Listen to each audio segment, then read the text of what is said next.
about who I am, where I come from, and what I do. So bear with me, all my old-timers. I am an ancient astrologer. I do not practice modern astrology. I do not turn my nose up at modern astrology. I have many friends that do practice that method.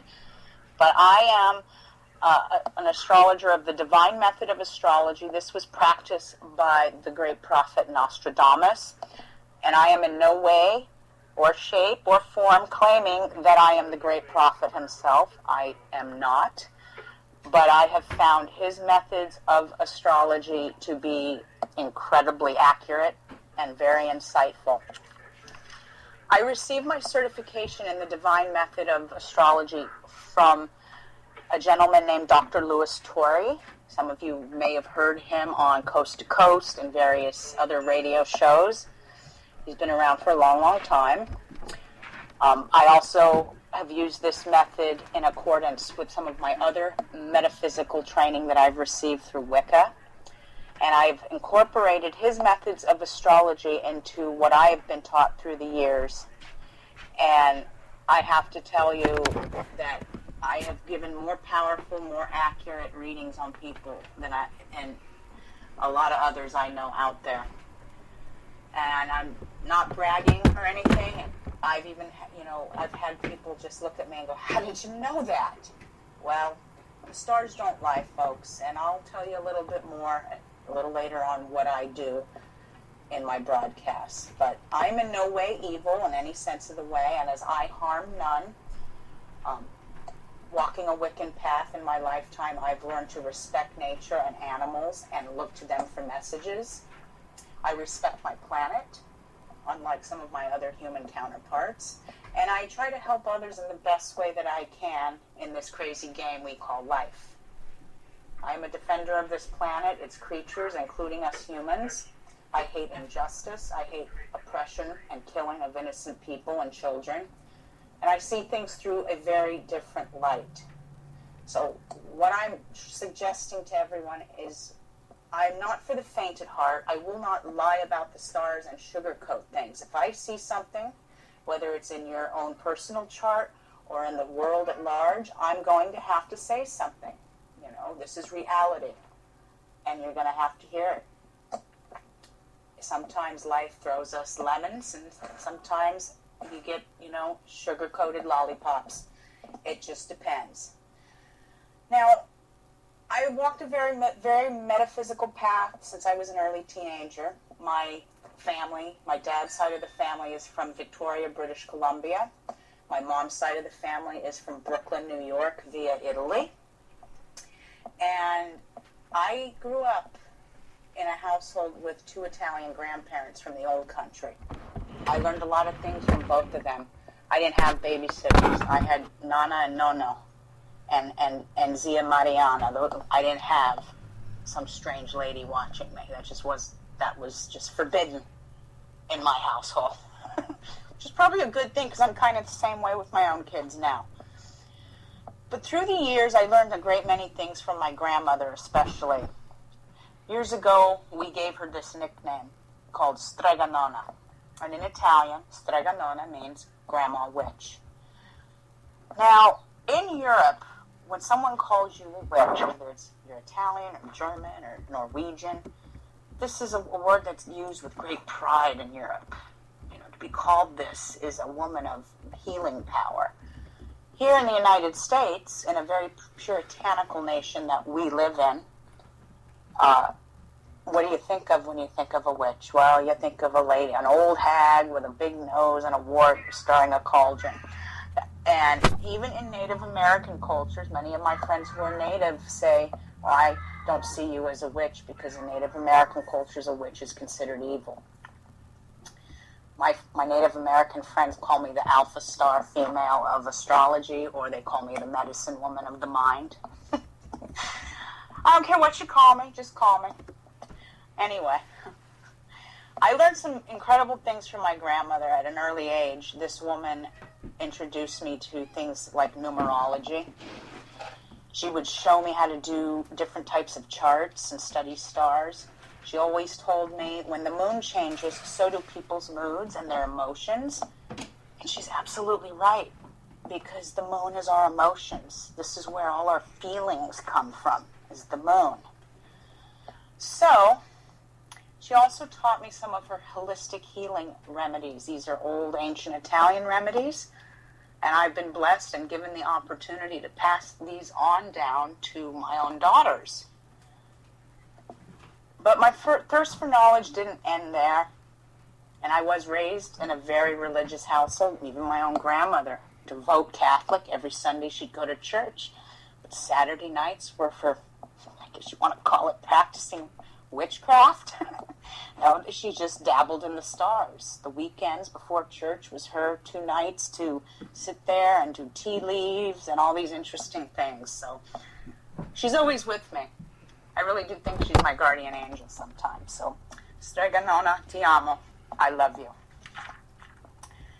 Now, like I said, my thirst for knowledge didn't end there. And through the ages and through the years that I've put in, like I said, I was forced to go to church, hated it, always wished that I would be abducted.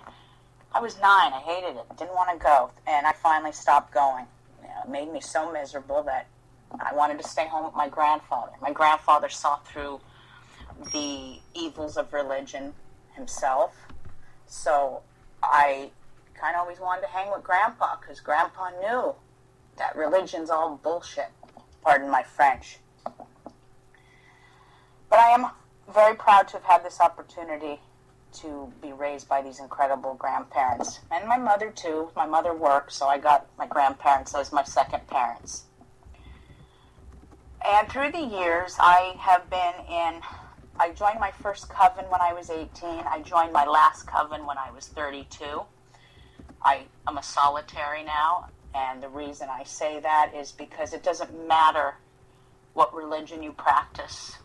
We're all humans on this earth, and whether I've known bad Catholics, bad Christians, bad Protestants, bad Wiccans, and for me, I'm the lone wolf, and it was time for me to go solo, and that's what I did, and I don't regret those years of being taught the ancient path of paganism.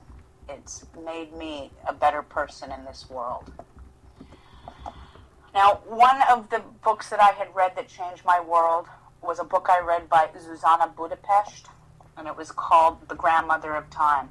This was a book on women's celebration and change, and it changed my world.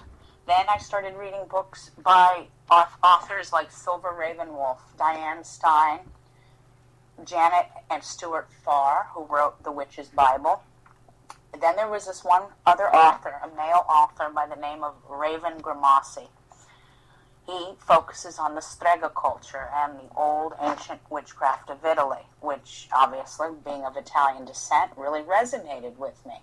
And way back then, when the rise of the Roman Catholic Church, you went underground and you did this. And I always say Catholicism is Christianized paganism. Christianity in general is Christianized paganism.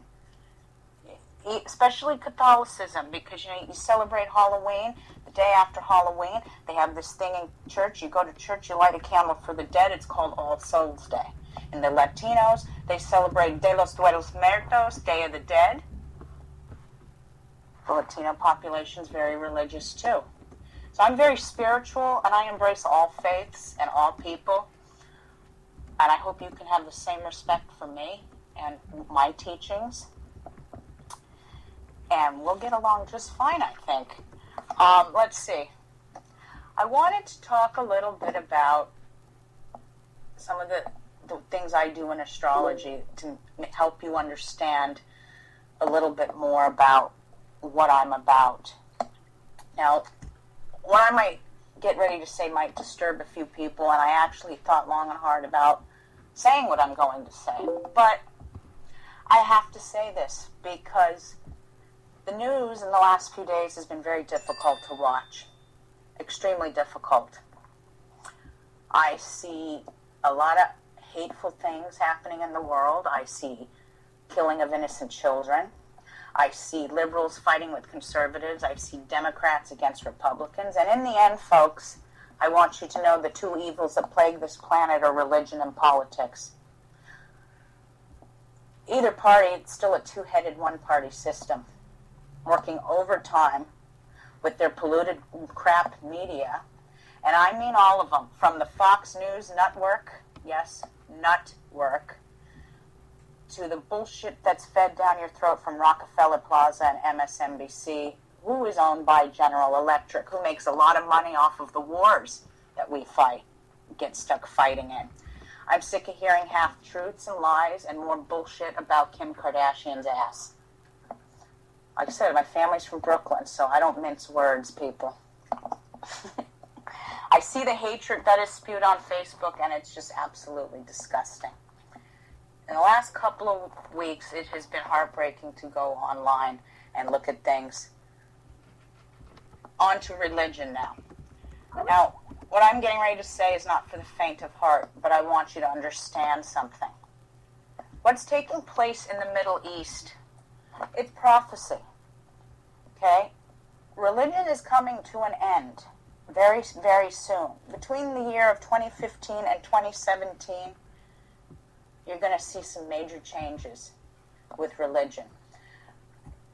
Through the next few months of hearing my radio show, you're going to hear me talk about a dragon head and a dragon tail. Some of you will giggle and laugh. I get it. Sounds kind of very medieval and kind of Knights of the Round Table. I get it.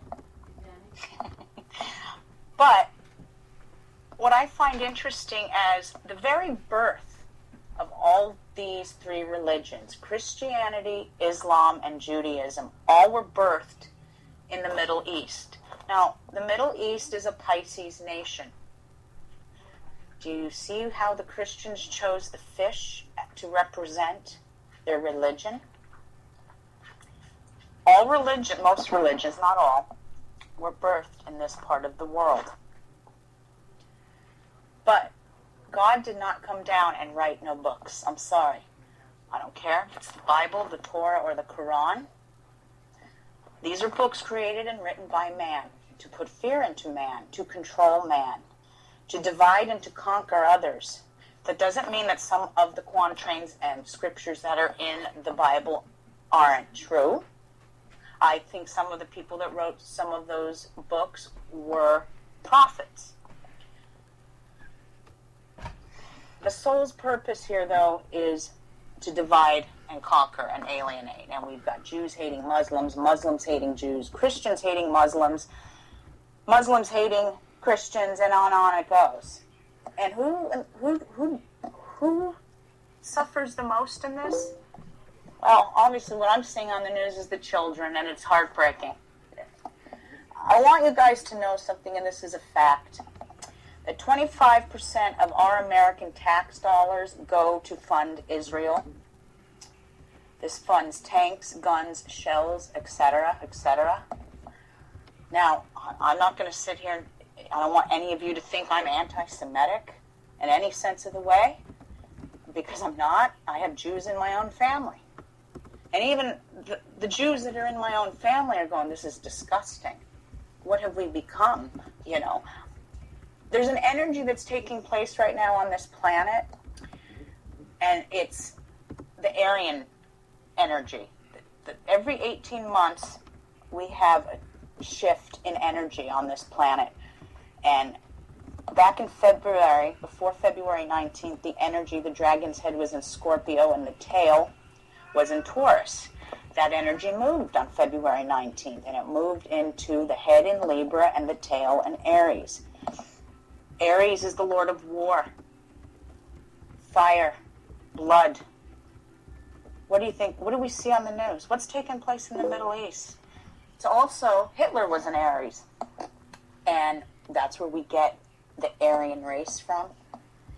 Now, I'm not saying that Germans are Aryans, but Germany takes on an Aries nation. They are an Aries nation. The United States is a Cancer nation. My own teacher always talks about this, and he's absolutely right. He says that Hitler's spirit is rebirthing. This energy is with us till about October 10th of 2015. And I have to say, I do see Hitler's spirit. except I see Hitler's spirit coming